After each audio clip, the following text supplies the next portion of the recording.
और 8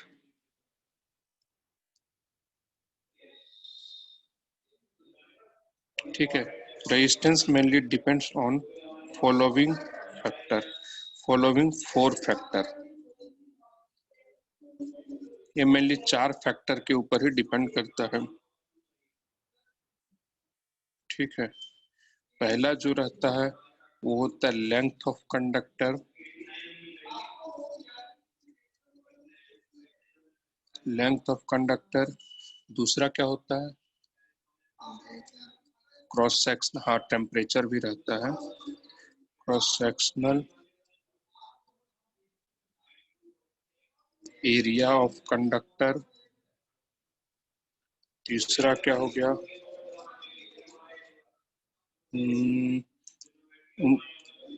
टेम्परेचर। और चौथा क्या होता है? चौथा क्या होता है? Nature of material.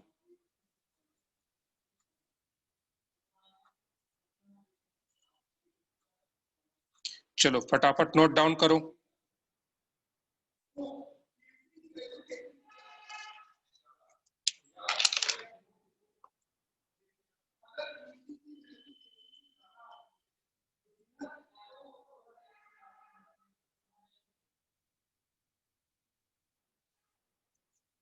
फर्स्ट हमारा क्या है? Length of a conductor.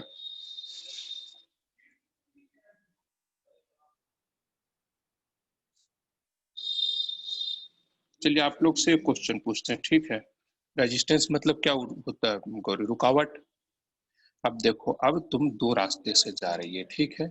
एक में 1 किलोमीटर तक ट्रैफिक लगा हुआ है, एक में 5 किलोमीटर 2 किलोमीटर तक ट्रैफिक लगा हुआ है, तो ज्यादा रुकावट किस में आएगा? 2 किलोमीटर है। रेजिस्टेंस यानी जितना लंबा दूरी तय करना उतना ज्यादा ट्रैफिक आएगा, नहीं उतना ज्यादा रुकावट आएगा। तो समझ में आ गया हम क्या बोलना चाह रहे हैं कि जितना लंबा कंडक्टर उतना ज्यादा रेजिस्टेंस। ठीक है। तो यहाँ पर आप लोग को लिखना है कि रेजिस्टेंस इज, ये ट्रैफिक का एग्जांपल यहाँ मत लिख देना रिया, ठीक है, बस समझाने के लिए है। पता चला रही है 10th में लिख करके आगे उसको नहीं आया। Resistance of a conductor is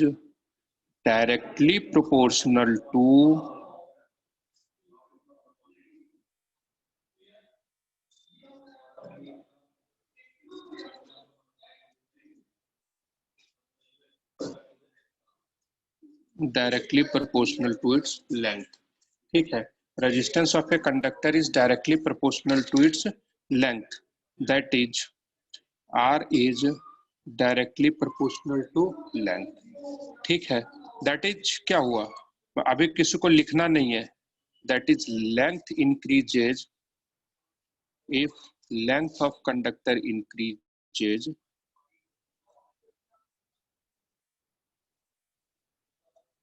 then resistance। Ma'am print, ये प्रिंट हो रहा है क्या?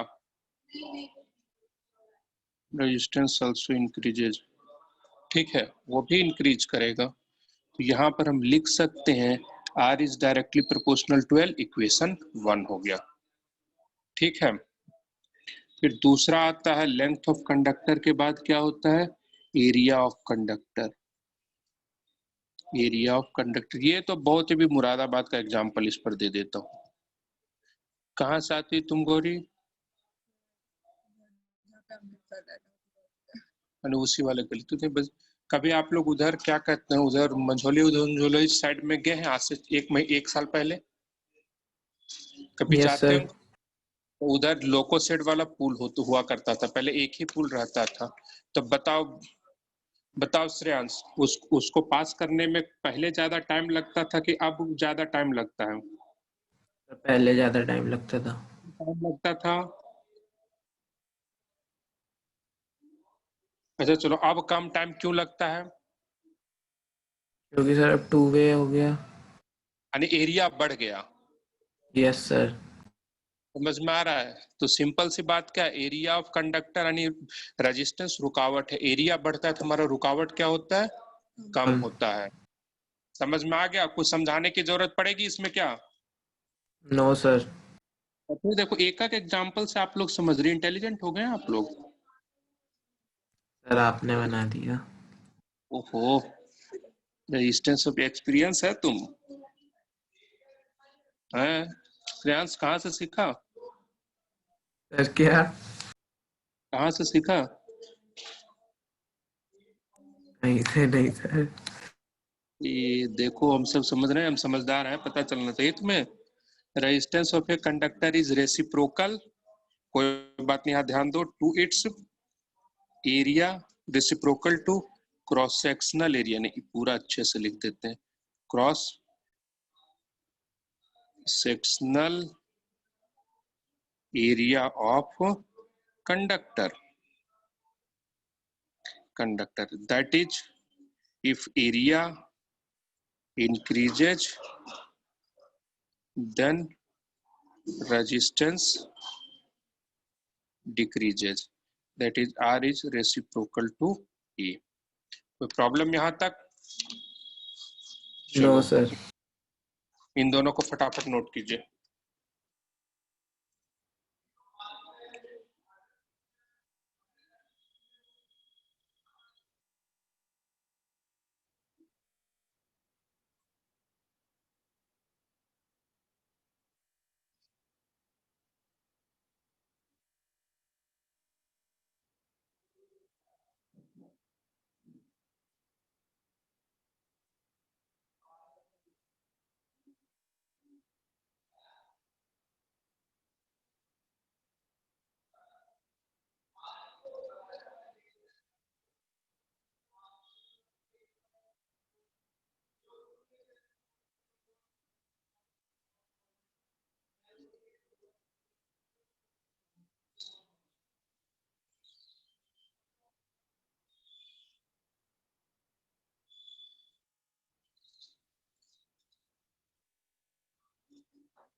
अभी आप लोग इसके बाद डिराइव करके हमें ये दिखाइएगा, ये क्या नाम है करता है, कोई प्रॉब्लम? और रिया टेम्परेचर डिक्रीज करने से और सेमीकंडक्टर का रेजिस्टेंस रिया तो वो बढ़ता है। बढ़ता है। सर पता नहीं। तुम ना सुधर जाओ। As resistance of conductor also, semiconductor का डिक्रीज करता है और उसका नॉन मेटल का, ठीक है, ध्यान देना। मैंने नहीं पढ़ा। तो मैं पढ़ाया हूँ करंट इलेक्ट्रिसिटी में। As temperature increases resistance also increases, ये किसके लिए है? सिर्फ कंडक्टर के लिए, ठीक है। यहाँ तक हो गया। चौथा अब हम क्या लिखेंगे? चौथा लिखेंगे nature of material. Nature of material, तो लिखेंगे resistance of conductor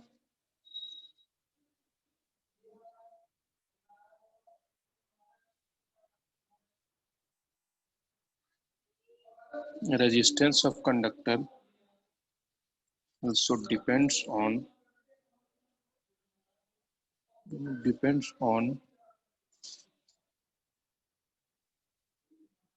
nature of material यानी कि conductor, that is for different material different conductor, और different conductor resistance of conductor vary change करेगा। for different material resistance will be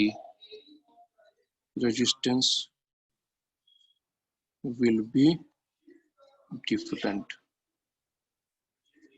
ठीक है, पूरा देखो डिटेल में लिख दिया हूं, चलिए नोट करो।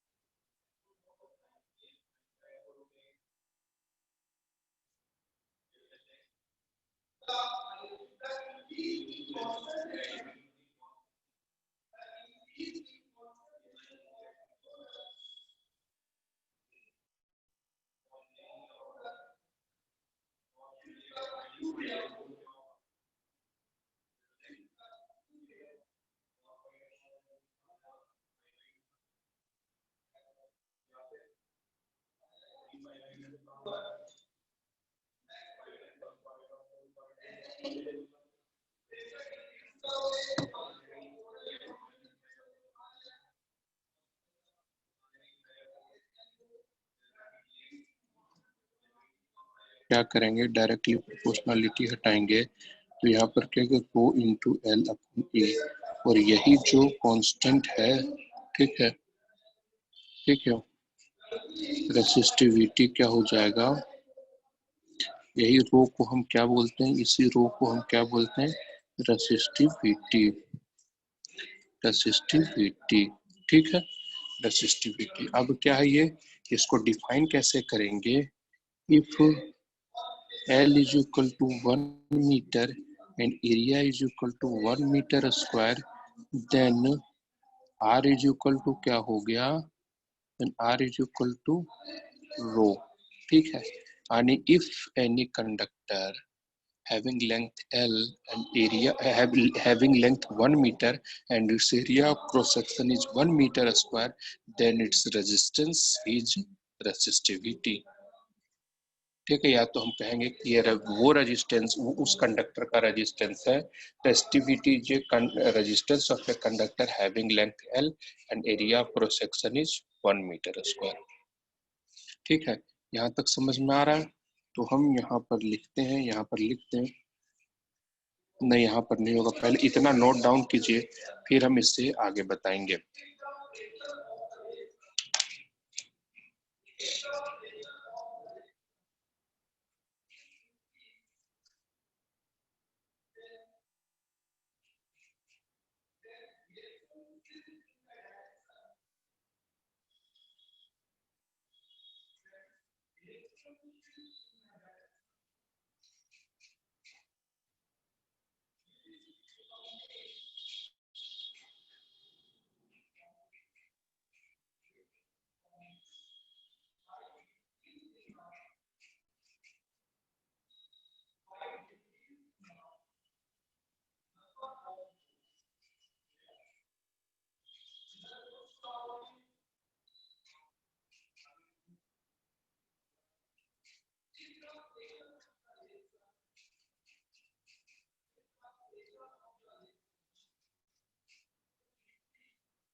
सर हो गया। चलिए ठीक है,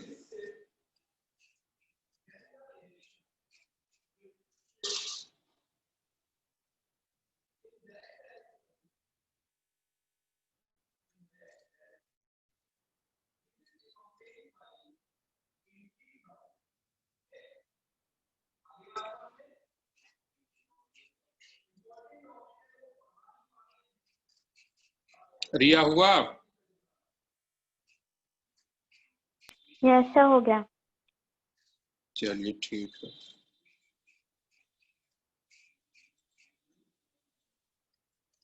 ठीक है।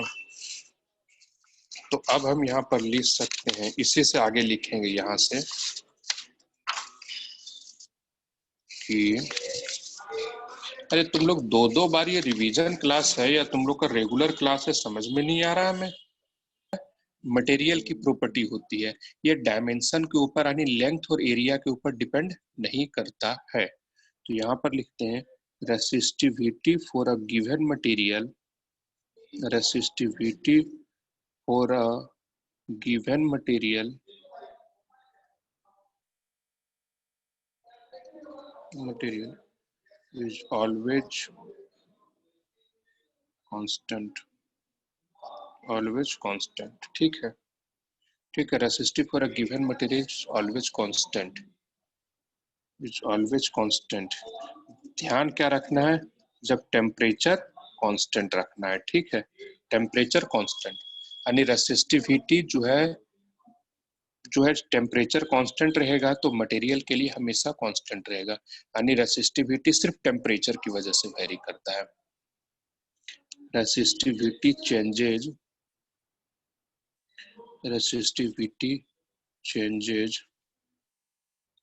only due to temperature of conductor, ठीक है। It has no any effect of length and area of cross section, किसी भी मटेरियल, किसी भी कंडक्टर का अगर हम लेंथ और area of cross section change करेंगे तो उसकी रेसिस्टिविटी कभी चेंज नहीं करेगी। यहाँ पर लिखेंगे it has no any effect of length and area of cross section of conductor, ठीक है, cross section of conductor, ठीक है।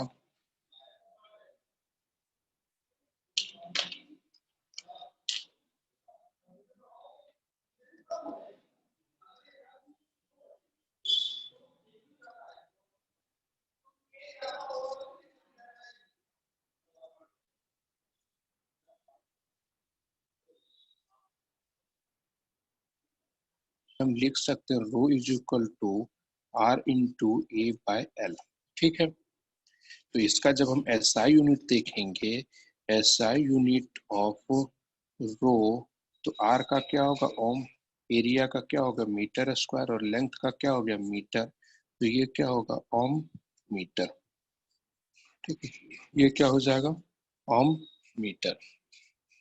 समझ में आ रहा है यहाँ तक? तो SI unit of rho, SI unit of resistivity क्या आ गया ओम मीटर, ठीक है। यहाँ तक समझ में आ रहा है?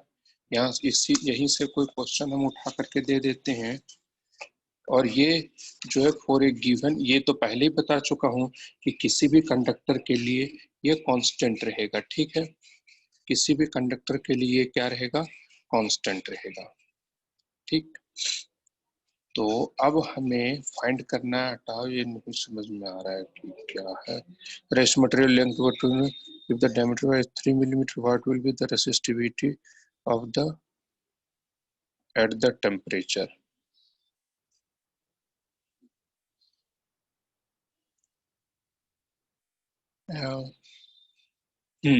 देखो क्वेश्चन ये बोला हुआ है कि एक कंडक्टर है, ठीक है, एक कंडक्टर है हमारे पास, कंडक्टर की रजिस्टर, कंडक्टर का जो लेंथ है वो 1 मीटर है, ठीक है, और उसका जो है इफ द डायमीटर इज, और उसका लेंथ 1 मीटर है और डायमीटर क्या है 0.3 मिलीमीटर, ठीक है।